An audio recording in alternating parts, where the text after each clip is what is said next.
So flirting is a difficult topic to tackle at the table. Honestly, difficult in general, but there are a lot of pitfalls that we might run into if we're not careful. So if you want to try it, I highly suggest that you watch my last video talking about the little things around the moment, like making sure people are comfortable and that you're doing it for the right reasons. Let me set the scene. My character, Geoffrey or Geoffrey, I mess this up a lot, especially in this session as I play this character, so you're gonna hear both, is a member of the staff archetype, specifically a butler who will do whatever it takes to accomplish what my lady, Grace, the aristocrat, needs. Whatever it takes, as we find out. At the moment, we have to get our hands on a camera. Geoffrey has been tasked with this, and so he looks for someone with a similar background. Another service person, but maybe someone that he has a little bit of seniority over. He wanders into the kitchen to do so. M, the GM, or director in Flabbergasted, paints a wonderful picture of a busy kitchen and a strict but tired chef, who is initially agitated at Geoffrey's presence. We have the who, Geoffrey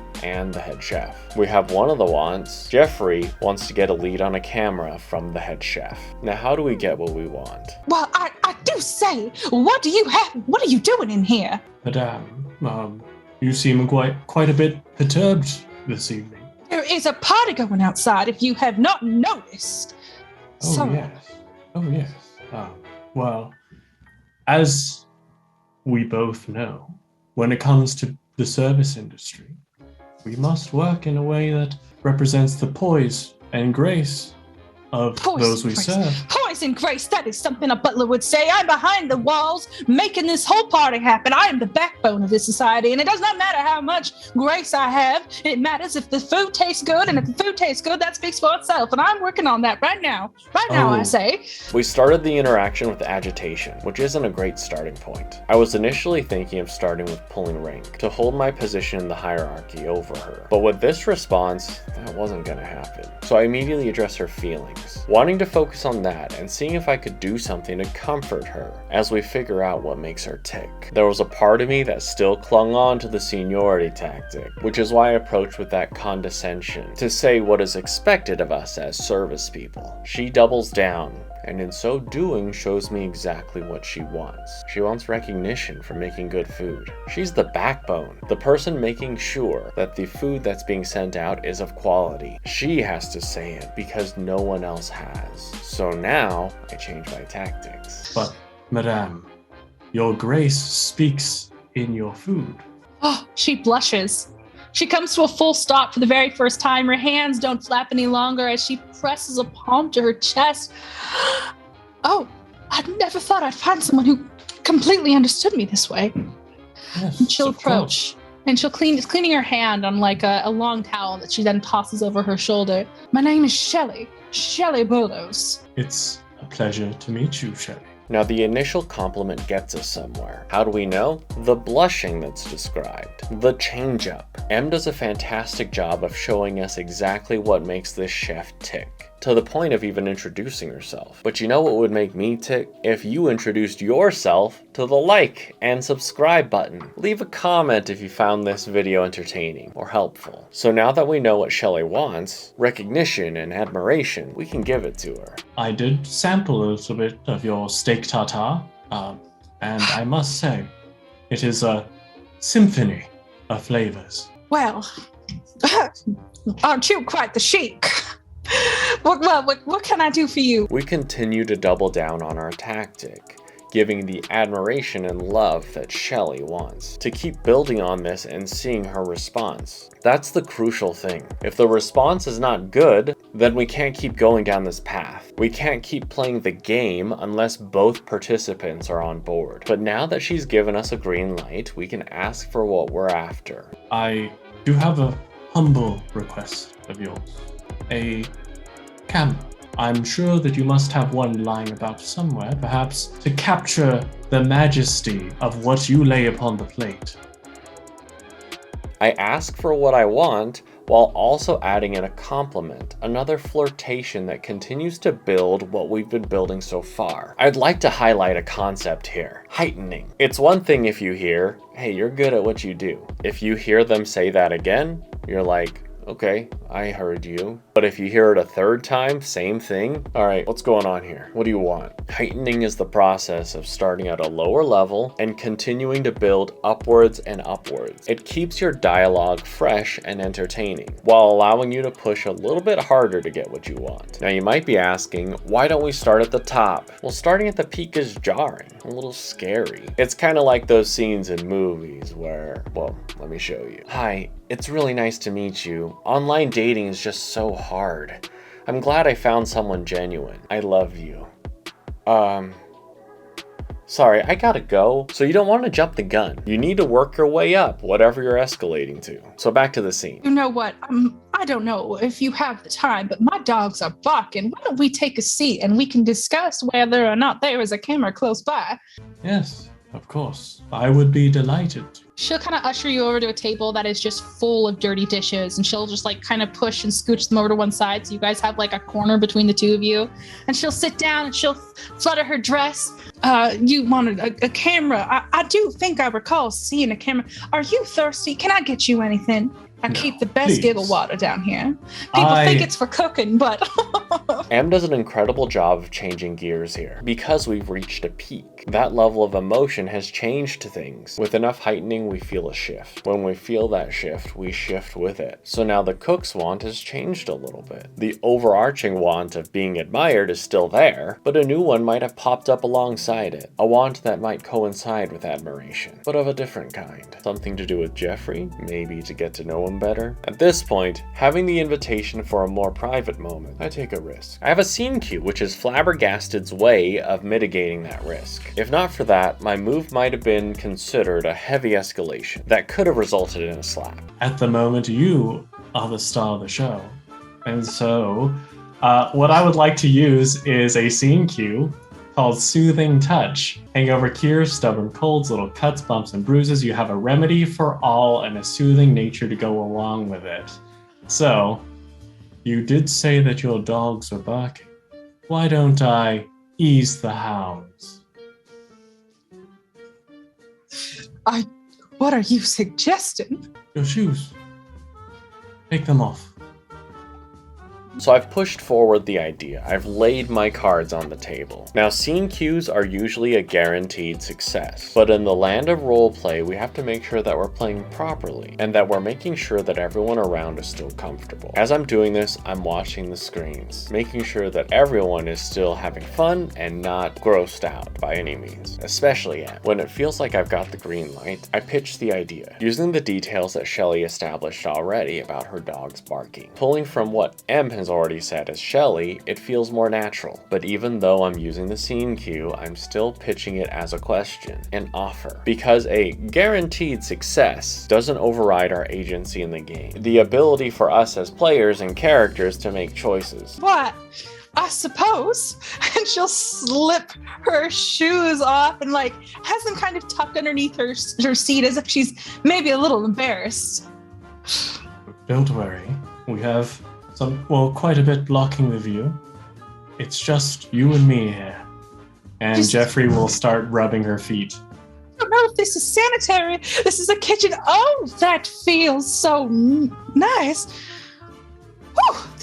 I suppose this is copacetic. Where did you learn how to do this? Oh, I've trained long and hard from the greatest of masters. Now, since M and Shelley were game, we take things to the next level. We talked about noticing what players' reactions are to make sure everyone's comfortable. But we also need to listen to character reactions. I specifically wanted to address the concern, the fear of this sort of activity in front of so many people. Having heard that there are pots, pans, dishes, it felt like a good thing to mention, to say that we do have privacy, to ease the concerns of the chef. Now I have to give M all the credit here, because it's pretty clear what my character is seeking to do, buttering up the chef, trying to get the camera for the quest. Now it's all up to her reaction as Shelley to see if this works or not, and the commitment she put into leaning into the competence of Geoffrey. The ability for him to actually do the job was very gracious of her. It was a strong move, because we could have easily gone down the path of, maybe Geoffrey's not good at this. But being willing to concede allowed us to keep building on the same path. Since it's a good massage, it makes sense that she would ask about the skills. And to yes and those feelings, all I gotta do is justify it with my training. Perhaps there's more I can show you some other time, but of course there's work to be done. All right. Whew, that is the cat's meow, if I do say so myself. All right, you said you needed a camera. Oh, go ahead and get the heel right there. Oh, yes. That feels just absolutely wonderful. Splendiferous, if I do say so myself. All right. Yes, there is a camera, but they don't use it very often, mostly for portraits and the whatnot. They keep it packed away in a closet down the hall.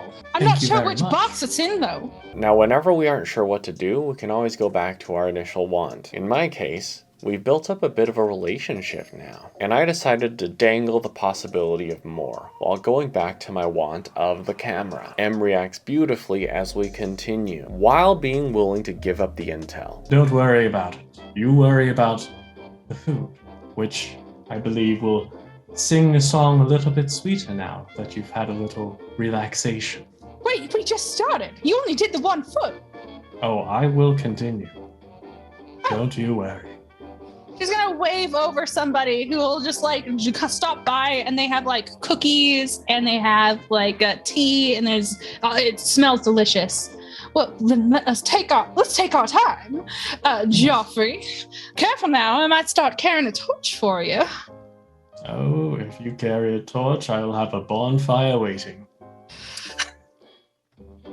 At this point, I wasn't sure if we were deciding to close this scene or not. I was really enjoying it, but when I do enjoy a scene, I tend to get carried away. And since we split up the party, I didn't want to hog the spotlight for too long. So I threw a little offer out, a little bit of a meta offer, to see if Shelley was satisfied and if we wanted to move on. Now it's important to always stay in the moment, so that whatever moves we bring out, we're not attached to them. I wasn't attached to this, so then when Shelley fires back, saying that there's still another foot, Geoffrey was keen to continue. And with my character's desire to please, he was ready to welcome the possibility of love with warmth. At this point, we did in fact swap over to another scene. As a GM, I have to commend M for being able to switch so quickly and fluidly between scenes, and being able to commit so fully every time she switches. It's something you can do as a GM as well. If you haven't done it before though, you should take it slow. It's a delicate dance, and it can end up being a problem if it's hard to keep everything in your head. When we return, M asks me how I intend to get out of this situation, while also doing a fantastic job of leading me in, giving Geoffrey a huge compliment at how skilled he is at this art. This ordering is incredible, because it gives me time to think. Whenever I'm asked a question and then given more information, it gives me more time to help construct what I plan to say and do. It also might help me make a decision, like the one I make here. Though, in this case, because of the added information timing, I just reacted, and I accidentally stumbled into something. Let's go ahead and flash back to Geoffrey. Geoffrey, how are you extracting yourself from this situation? Because at this point, she's leaned way back in her chair, and she's slapping the table, the dirty dishes popping as you find that real sweet spot on the ball of her foot where she never knew that it hurt that bad, and she's just slamming the table with her hand. Well, in that case, it's just a matter of continuing the rhythm, continuing the pressure until until she's done.